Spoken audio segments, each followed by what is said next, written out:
हरे कृष्णा। स्वागत है आप सभी का कृष्ण पुस्तक के आज के 10वें दिन के सत्र में। तो पिछले 9 दिनों में हम भगवान की कई लीलाओं का वर्णन कर चुके हैं और मुख्यतः कल हम लोगों ने चर्चा की कि किस प्रकार से भगवान ने बहुत सुंदर लीलाएं कर करके अपनी माताओं को सुख दे रहे हैं। ब्रजवासियों को, नंद बाबा को, ग्वाल बालों को, गैयाओं को, सबको अपने सानिध्य का सुख प्रदान कर रहे हैं।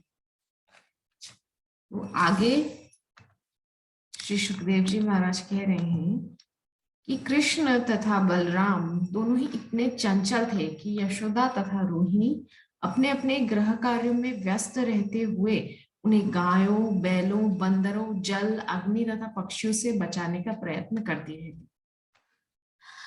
एक बार क्या होता है कि एक बड़ा सा बैल बैठा हुआ रहता है गौशाला में। दो बैल बैठे रहते हैं, बैलगाड़ी में जोतने वाले जो दो बैल होते हैं वो बैठे रहते हैं, बड़े बड़े बैल। तो जा करके दोनों बालक क्या करते हैं, दोनों बालक सींग से उन बैलों को पकड़ लेते हैं, दोनों, कृष्ण और बलराम दोनों। अब होता क्या है, वो बैल उठ खड़ा होता है और जैसे ही उठ के खड़ा होता है तो दोनों भैया उसके सींगों में लटक जाते हैं। तो ऐसी सुंदर सुंदर अद्भुत लीलाएं कर करके ब्रजवासियों को आनंद देते हैं। देख करके गोपियां, सखियां बहुत प्रसन्न होती हैं कि देखो कितना मूर्ख बनता है ये बालक। असल में मूर्ख बन के सबको सुख दे रहे हैं। वो सर्वज्ञ है, सब कुछ जानने वाले परमात्मा है, किंतु फिर भी मूर्ख बालक की तरह बनने की चेष्टा कर रहे हैं।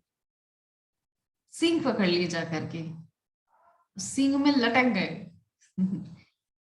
तो इस प्रकार से कभी कभी जाते कुएं के पास में खड़े हो जाते और जाकर के प्रतिबिंब को देखते और ऐसा दिखाने की चेष्टा करते बिल्कुल सुंदर बाल लीलाएं कर रहे हैं। तो कुएं के अंदर जो प्रतिबिंब दिख रहा है उसको देख करके बोल रहे हैं, अरे मैया देख देख देख देख, इसके अंदर भी तेरे कन्हैया जैसा एक छोटा सा लाला है। जैसे ही यशोदा मैया आ गई, यशोदा मैया को देख भी अंदर दिखने लगी। बोले देख, वहां ने भी अपनी मैया बुला ली। मतलब वो जो प्रतिबिंब है उसने भी अपनी मैया को बुला लिया। इस प्रकार से सुंदर सुंदर लीलाएं करते, कुएं के अंदर देख देख के चिल्लाते, अपने ही प्रतिबिंब को देख देख के जोर जोर से चिल्लाते। तो आवाज रिटर्न होके आती है, इको होती है, आवाज गूंजती है।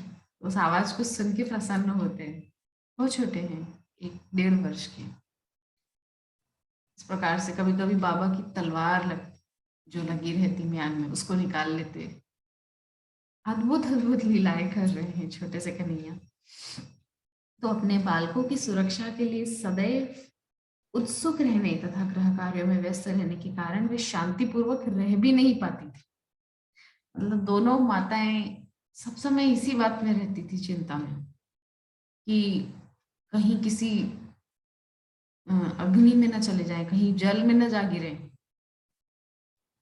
तो कभी कभी क्या करते थे दोनों बालक, इतने उद्दंड, दूर से दौड़ते हुए आते और कुएं के अंदर गिर जाते जाकर के। सखियां, गोपियां देख देख के हंसती रहती, बोले देखो कितने मूर्ख बालक हैं, जाकर के कुएं में गिर गए। और अब उनको निकालने के लिए लोग रस्सी गिराते, लो ये रस्सी पकड़ो और इसको पकड़ के ऊपर आ जाओ। अंदर जाके भय के कारण रो रहे हैं, किसने बोला था अंदर गिरने के लिए। लेकिन ऐसी लीलाएं करके ब्रजवासियों को सुख प्रदान कर रहे हैं, उनका अट्रैक्शन, उनका आकर्षण प्रदान प्राप्त कर रहे हैं, उन आकर्षण का केंद्र बन रहे हैं उनके। और उन सबको, उन सबका मन अपनी ओर आकर्षित कर रहे हैं ऐसी लीलाएं करके। जब रस्सी फेंकते हैं तो ऊपर नहीं आते, रोने लगते हैं खड़े खड़े। और फिर कोई एक ब्रजवासी नीचे कुएं के अंदर उतर के उनको ऊपर लेकर आता है। ऐसी अद्भुत अद्भुत लीलाएं कर रहे हैं।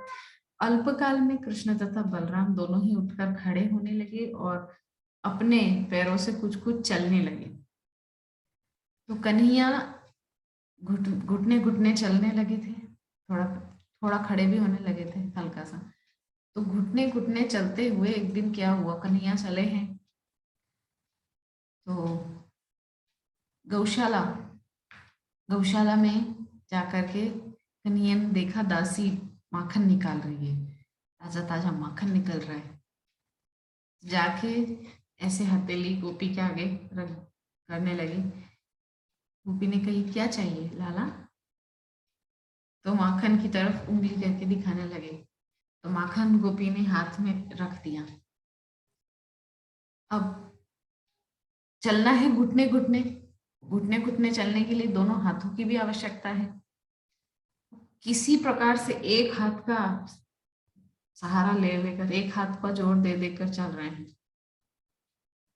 3 टायर वाली गाड़ी बन गए हैं, जैसे हमारे घर में लड्डू गोपाल होते हैं वैसे। तो एक हाथ और 2 घुटने टिका टिका के धीरे धीरे चल रहे हैं, किसी प्रकार से माखन को भी गिरने से बचाना है। तो देखा कन्हैया ने, जाने की चेष्टा कर रहे हैं माँ के पास। तो देखा मैया क्या कमरे के बाहर रुक करके देख रहे हैं, क्या कर रही है मैया। फिर अंदर गए तो देख रहे हैं बड़ा ध्यान से क्या कर रही है मैया। तो देखा कि मैया बिंदी लगा रही है, मुख पर पत्रावली बना रही है। बहुत ध्यान से देख रहे हैं मैया को, मैया क्या कर रही है। तो देखा कि मैया एक लाल एक सफेद, एक लाल एक सफेद ऐसे बिंदी लगा रही है और सुंदर पत्रावलियां मुख पे बना रही है। तो कन्हैया ने सोचा कितनी सुंदर लग रही है मैया, इतनी सुंदर अपने मुख को सजा रही है, चलो मैं भी सजाता हूँ। तो पुनः गए गौशाला की तरफ और वहां हाथ में माखन तो था ही, तो एक माखन की बिंदी, एक गोबर की बिंदी, एक माखन की बिंदी, एक गोबर की बिंदी, इस प्रकार से अपने मुख को सजाने लगे हैं कन्हैया। जैसे ही माता यशोदा ने आकर के देखा, बहुत प्रसन्न हुई देख करके लाला को, बहुत सुख मिला, बहुत आनंद मिला। खूब गोदी में लेकर के चूमने लगी, दुलारने लगी। अरे देखो लाला कितना सुंदर लग रहा है, इस प्रकार से बोलने लगी।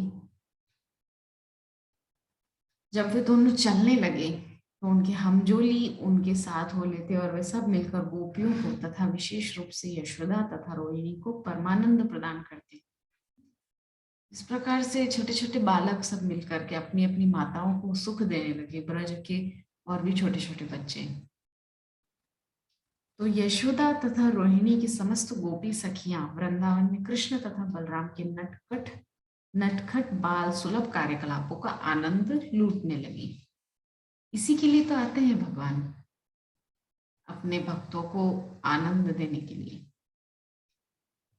अच्छा, सर्वज्ञ है भगवान। जितने भी जीव इस सृष्टि में दृश्य या अदृश्य रूप से विद्यमान है, उनका भूत भविष्य वर्तमान सब कुछ भगवान को विदित है। किंतु ऐसे सर्वज्ञ भगवान भी यशोदा मैया के आंगन में मूर्ख बालक की तरह दिखाने की चेष्टा कर रहे हैं, मूर्ख बन के, जैसे कुछ नहीं जानते। कुछ नहीं जानते कि बछड़े की पूंछ पकड़ने से क्या होगा, नहीं जानते कि बैल के सींग अगर पकड़ लेंगे तो क्या होगा, नहीं जानते कि कुएं में अगर गिर पड़ेंगे तो क्या होगा। ऐसी ऐसी हरकतें कृष्ण करने लगे। तो इससे भी अधिक आनंद प्राप्ति के उद्देश्य से वे सब एकत्र होती और माता यशोदा के पास इन चंचल बालकों की शिकायत करने पहुंच जाती।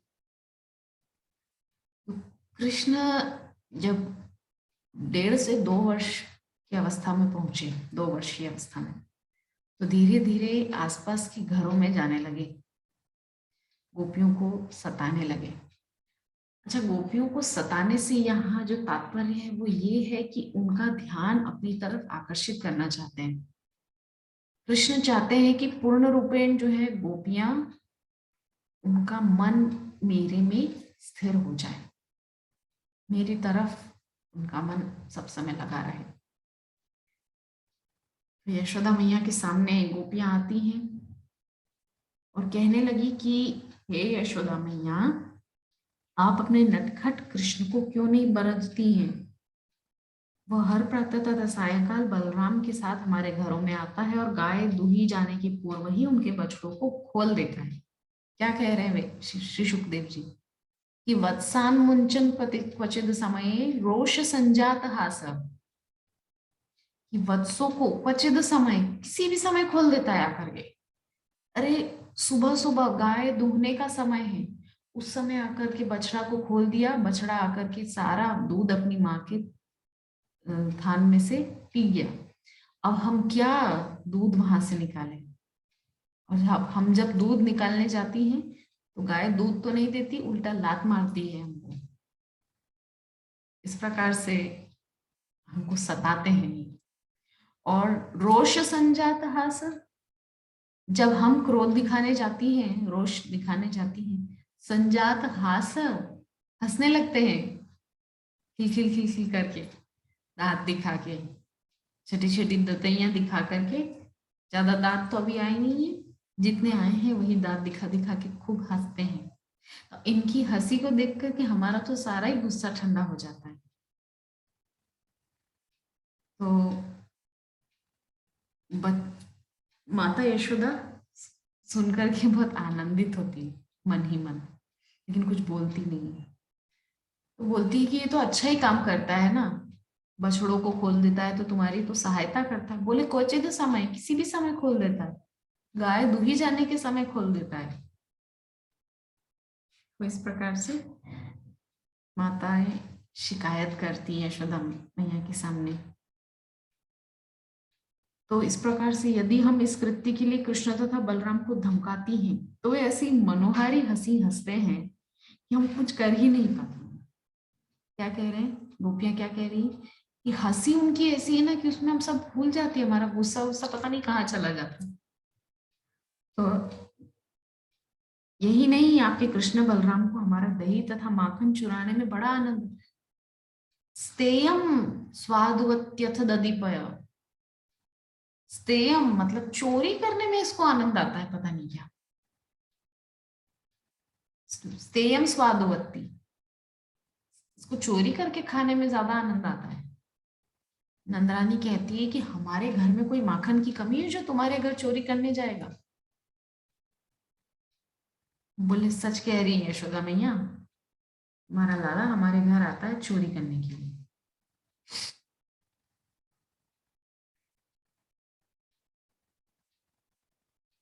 हम चाहे माखन की मटकी को कहीं भी रखें, तो यशोदा मैया कहती है कि एक काम करो, छीके पे लटका दिया करो, छोटा है ना, पहुंच नहीं पाएगा छीके तक।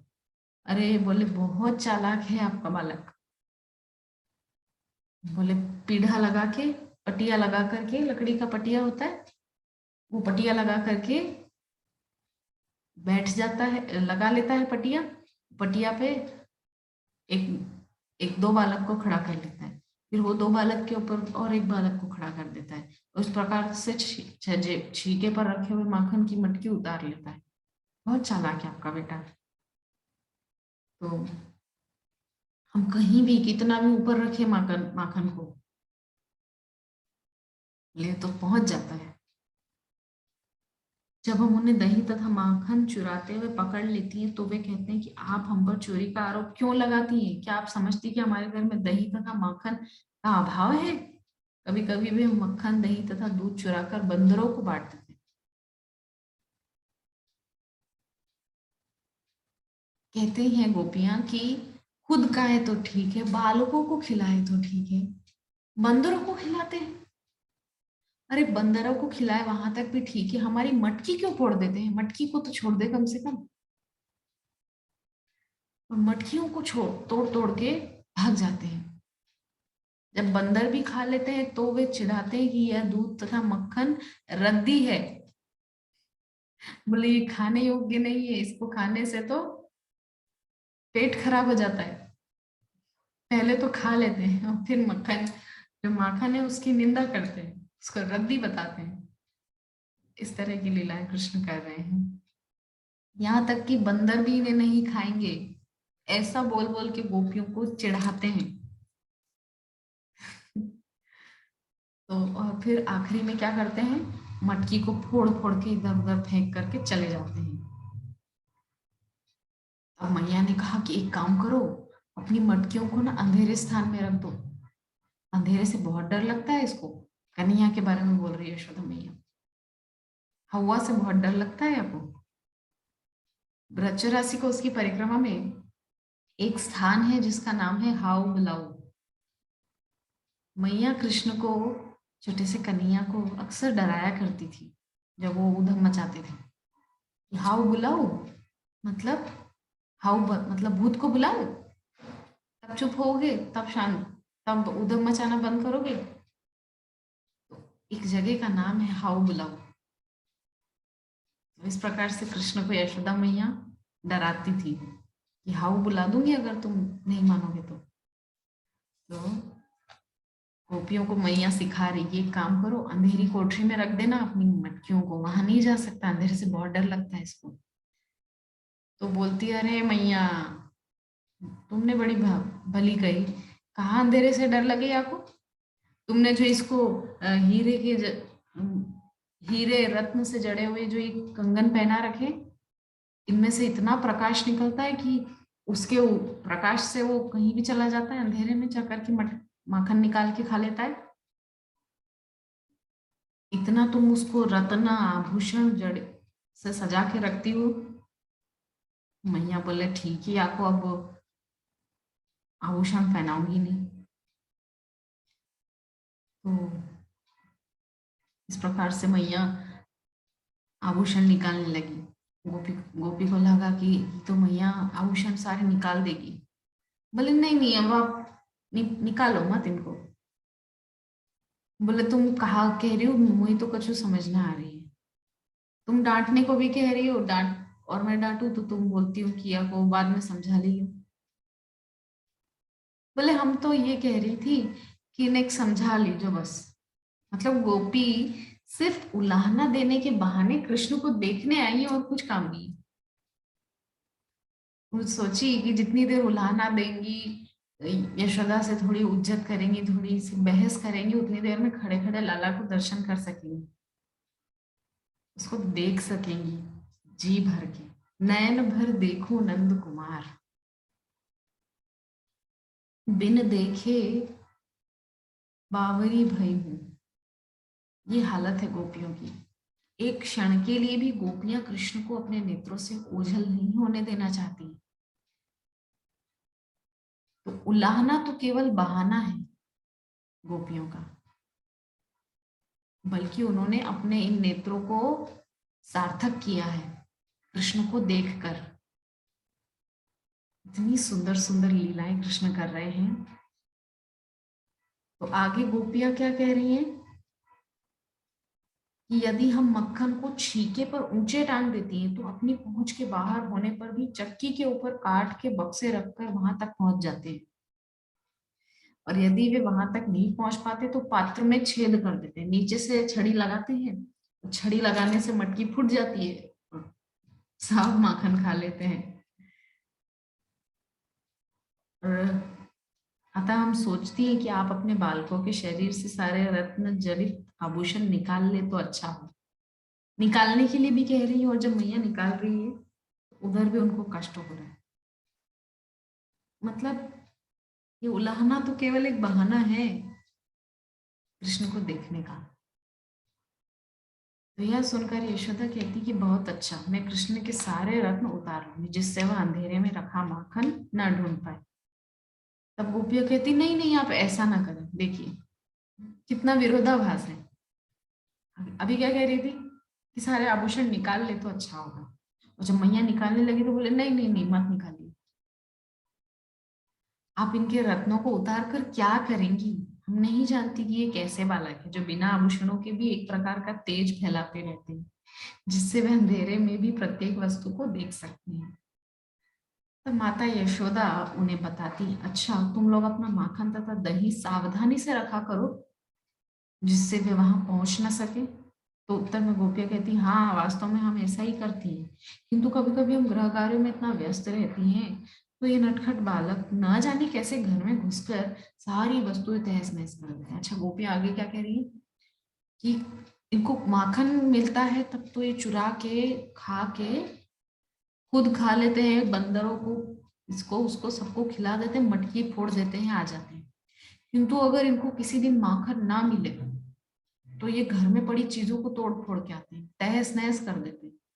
सोते हुए छोटे छोटे बालक को सुला के मैया घर के कार्य कर रही है कि चलो बच्चा सो रहा है तब तक मैं कार्य कर लूं, और आते हैं और सोए हुए बालक को चींटी काट देते हैं, चींटी काट के उस सोए हुए बालक को जगा देते हैं।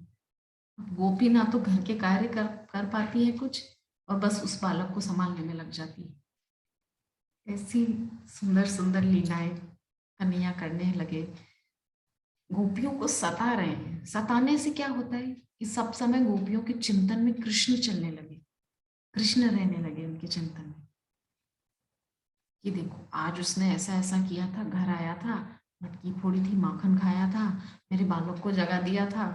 और फिर हंसती भी है, सब कुछ याद करके सोच के प्रसन्न होती है कि चाहे जो भी हो तो बालक है बहुत प्यारा। तो कभी कभी दही तथा माखन ना चुरा सकने पर ये गुस्से में आकर फर्श पर मलमूत्र का त्याग कर देते हैं। जो भगवान की लीलाएं हैं, असल में भगवान का जो शरीर है वो हमारी तरह पांच भौतिक शरीर नहीं है। हम पहले भी चर्चा कर चुके हैं, भगवान का जो देह है वहां पर वो दिव्य है। तो उस दिव्य देह में हमारी तरह ये जो भौतिक जो होता है क्रियाएं, ये सब नहीं होती है। किंतु भगवान गोपियों का ध्यान पूर्ण रूपेण आकर्षित करने के लिए ऐसा कर रहे हैं। क्या कर रहे हैं, माखन नहीं मिलता है, घर में कुछ नहीं मिलता है खाने के लिए, तो क्या करते हैं, लिपे हुए आंगन में मलमूत्र का त्याग करके और अपने मित्रों से भी करवा के चले जाते हैं वहां से। इस प्रकार से गोपियों को सताते हैं। आप अपने बच्चों को देखो ना, वे किस प्रकार इस शिकायत को सुन रहे हैं। वे सारे दिन हमारे दही तथा माखन चुराने की योजना बनाते रहते हैं, और अब किस तरह वे शांत अच्छे बालकों की तरह बैठे हैं। मैया का आंचल पकड़ के खड़े हैं कन्हैया साइड में। जरा उनके मुखमंडल को तो देखिए। जब कन्हैया देखते हैं कि मैया गोपियों की तरफ ध्यान से देख रही है, उनकी बात सुन रही है, तब तक तो कन्हैया गोपी को इशारा करते, अच्छा अभी मेरी शिकायत कर रही हो, ठीक है मैं कल फिर आऊंगा तुम्हारे को, तब देखता हूँ तुमको। और जब मैया यशोदा मैया देखती कन्हैया की तरफ, तब एकदम शांत खड़े हो जाते, नेत्र नीचे करके अच्छे बच्चे की तरह। और जब देखते कि मैया गोपी की तरफ देख रही, तब पुनः गोपी को, बताऊंगा तो को कल आऊंगा तेरे घर, तब तो को बताऊंगा, मुझे शिकायत करने आइएगा मैया के पास है, देखूंगा तो को। इस प्रकार से कन्हैया गोपियों को अपनी लीलाओं से मंत्र मुग्ध करते हैं, उनका ध्यान आकर्षित करते हैं।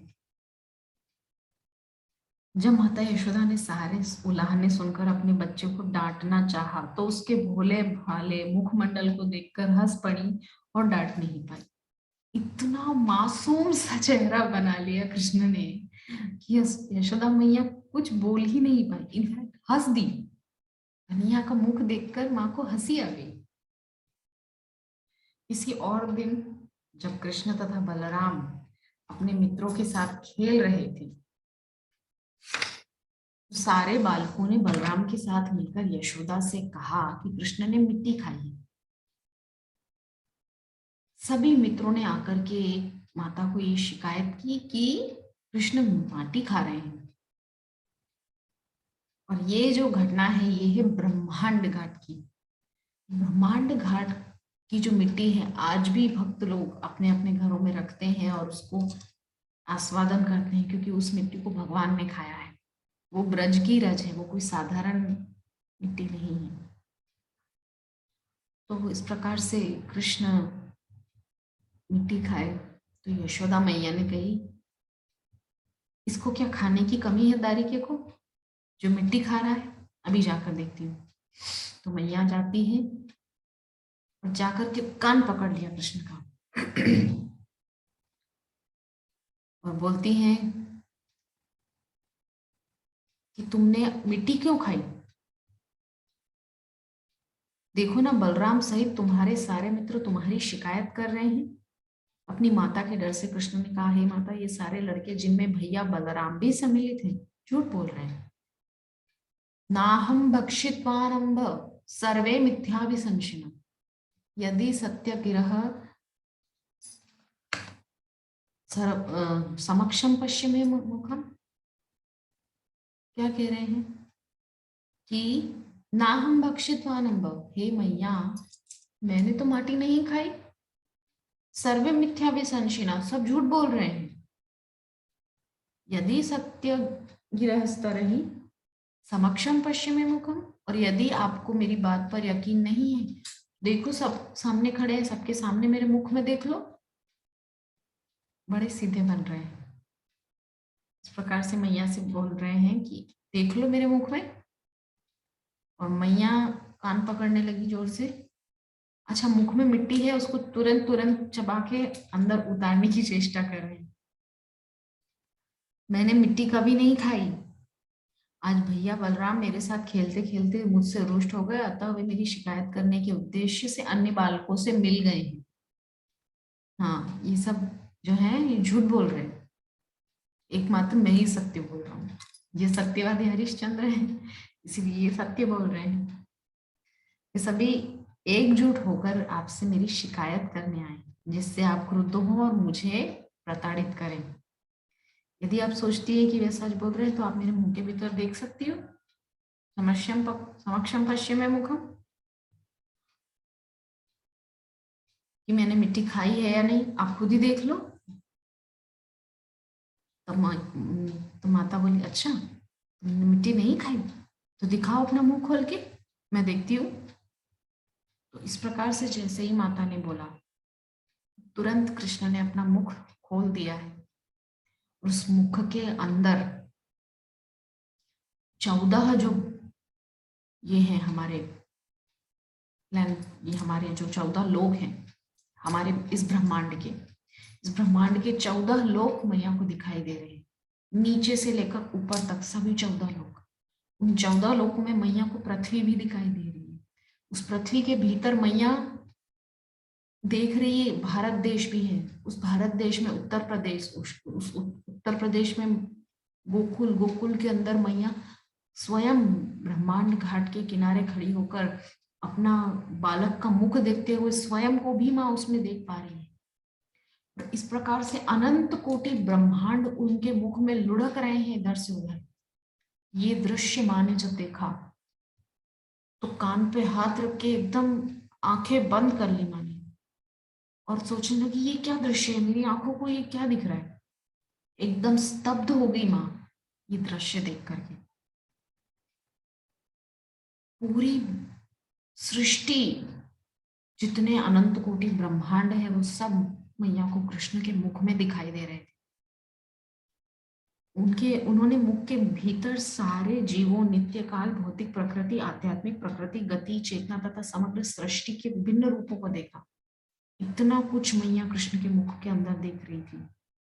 यशोदा ने उनके मुख में दृश्य जगत के लिए अनिवार्य सारी वस्तुएं देखी।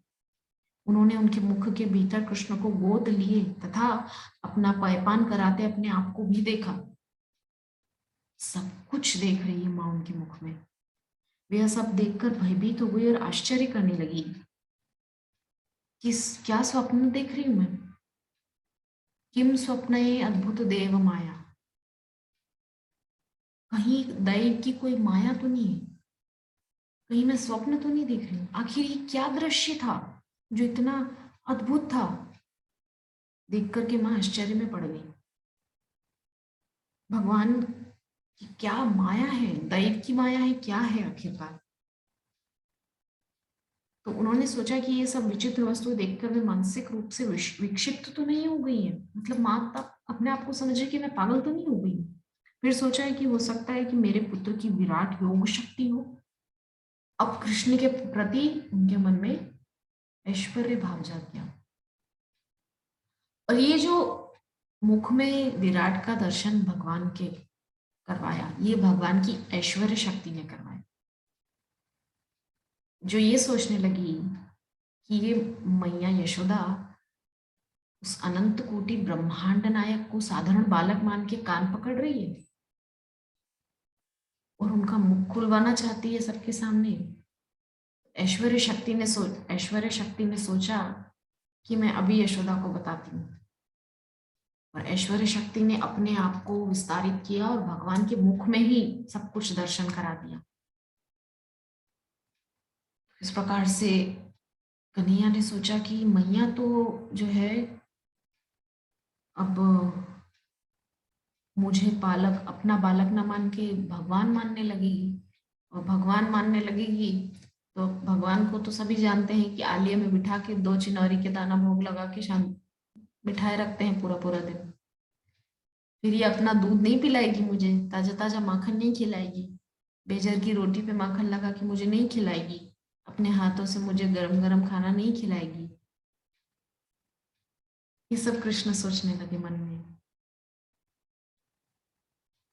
उनकी शक्ति से आत्मा तथा शारीरिक सत्ता का बोध होता है। उन्होंने फिर कहा मुझे उनको सादर नमस्कार करना चाहिए। मैया के अंदर ऐश्वर्य भाव जागृत हो गया कि ये तो सच में ईश्वर है, ये तो परमात्मा है, जिसकी माया से मैं नंद महाराज को अपना पति तथा कृष्ण को अपना पुत्र समझ रही हूँ। यह सोच रही हूँ कि नंद की सारी संपत्ति मेरी है और सारे ग्वाले तथा ग्वालिनी मेरी प्रजा है। यह सब भ्रांति परमेश्वर की माया के कारण है। अतः मैं उनसे प्रार्थना करती हूँ कि वे सदैव मेरी रक्षा करते रहे। जब माता यशोदा इस प्रकार के दार्शनिक भावों से भरी हुई थी तो भगवान कृष्ण ने अपनी अंतरंगा शक्ति का फिर विस्तार किया। भगवान की जो माया है वो कितनी है? एक है स्वजन मोहिनी माया, एक है स्वमोहिनी माया, और एक है विमुख जन मोहिनी माया। विमुख जन मोहिनी माया के द्वारा भगवान ऐसी लीला करते हैं कि वो विमुख जन भगवान से विमुख ही रहते हैं। ऐसा ऐसा उनके सामने प्रतीत होता है कि भगवान कुछ नहीं है, सब शून्य से आया है, बस इस प्रकार से वो भगवान को मानते ही नहीं, इसलिए वो विमुख ही रहते हैं उस माया के अंतर्गत। स्वजन मोहिनी माया जिससे भगवान अपने परिकर के भक्तों को मोहित करते हैं, और स्वमोहिनी माया से भगवान स्वयं को मोहित करते हैं। तो भगवान ने वहां स्वजन मोहिनी माया का उपयोग किया है और माता यशोदा को मोहित किया है, जिससे माता जो भगवान के प्रति ईश्वरत्व का भाव उनके अंदर आ गया था। पुनः माता कृष्ण को अपना बेटा समझने लगी, अपना बेटा, अपना बालक समझने लगी। ये तो मेरा बेटा है, ये कोई भगवान नहीं है। अतः तुरंत ही माता यशोदा के सारे दार्शनिक भाव विस्मृत हो गए और उन्होंने कृष्ण को अपने पुत्र रूप में स्वीकार कर लिया। उन्हें अपनी गोदी में बैठाकर वे भौतिक मात्र प्रेम से अभिभूत हो गई और सोचने लगी, उन्हें उपनिषद और वेदांत सूत्र ये या योग पद्धति तथा सांख्य दर्शन से ग्रहण किए ज्ञान द्वारा ही समझा जा सकता है। फिर वे श्री भगवान को अपने द्वारा जन्मे बालक के रूप में सोचने लगी। निश्चय ही यशोदा ने अनेकानेक पुण्य कर्म किए होंगे, जिसके फलस्वरूप उन्हें परम सत्य श्री भगवान उनके पुत्र के रूप में प्राप्त हुए, जिन्होंने उनका स्तनपान किया। इसी प्रकार नंद महाराज ने भी अनेक महान यज्ञ तथा पुण्य कर्म किए होंगे। तो इस प्रकार से माता यशोदा के ऊपर जो ऐश्वर्य भाव छा गया था, भगवान ने उसको स्वजन मोहिनी माया से दूर किया। किंतु यह आश्चर्यजनक है कि वसुदेव तथा देवकी कृष्ण की दिव्य बाल लीलाओं से वंचित रहे। यद्यपि कृष्ण उन्हीं के असली पुत्र थे, आज भी अनेक साधु तथा संत पुरुष कृष्ण की बाल लीलाओं का गुणगान करते, किंतु वसुदेव तथा देवकी इस बाल्यकाल की लीलाओं का साक्षात आनंद न उठा सके।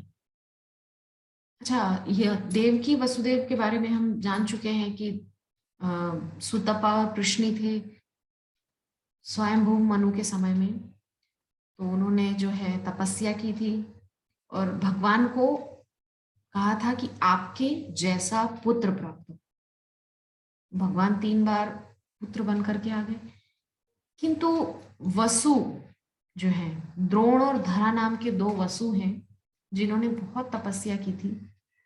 तो द्रोण और उनकी पत्नी धरा ने जो तपस्या की थी, उन्होंने कहा था तपस्या के फलस्वरूप कि हमको आपकी बाल लीलाओं का सुख प्राप्त हो, ये हमारी इच्छा है। तो इस प्रकार से जब बाल लीलाओं का सुख मांगा,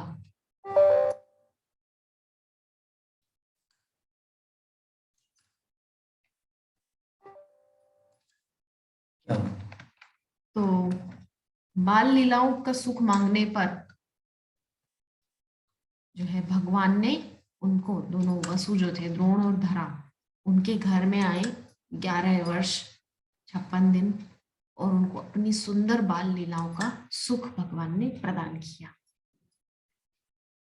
तो जब ब्रह्मा ने द्रोण नामक सर्वश्रेष्ठ वसु को अपनी पत्नी धरा के साथ संतान वृद्धि करने का आदेश दिया, तो उन्होंने ब्रह्मा जी से कहा कि वही भगवान के बाल्यपन का जो है हम सुख उठाना चाहते हैं। तो इस प्रकार से ब्रह्मा जी के वरदान से यशोदा जो वसु थे द्रोण और धरा, तो द्रोण हुए नंद बाबा और धरा हुई यशोदा मैया, और उनको भगवान ने अपनी बाल लीलाओं का सुख प्रदान किया। तो इस प्रकार नंद महाराज तथा उनकी पत्नी यशोदा ने श्री भगवान को पुत्र रूप में प्राप्त करके अपनी शुद्ध भक्ति बढ़ाई और समस्त गोपियों तथा ग्वालों ने जो कृष्ण के सहयोगी थे सहज ही कृष्ण के लिए अपनी प्रेम भावनाएं विकसित की। अतः ब्रह्मा जी के वरदान की पूर्ति के लिए ही कृष्ण अपने पूर्णांश बलराम सहित प्रकट हुए और समस्त वृंदावन वासियों के दिव्य आनंद को बढ़ाने के लिए सारी बाल लीलाएं संपन्न की। इस प्रकार हमारा जो ये 8वां अध्याय है विराट रूप का दर्शन, ये आज यही संपन्न होता है। कल पुनः 9वें अध्याय यानी कि माता यशोदा द्वारा कृष्ण का बांधा जाना, बहुत सुंदर दामोदर लीला का कल हम पाठ करेंगे और बहुत सुंदर सुंदर उसमें जो लीलाएं हैं उनका हम श्रवण पाठ करेंगे। आज के लिए बस इतना ही। हरे कृष्ण।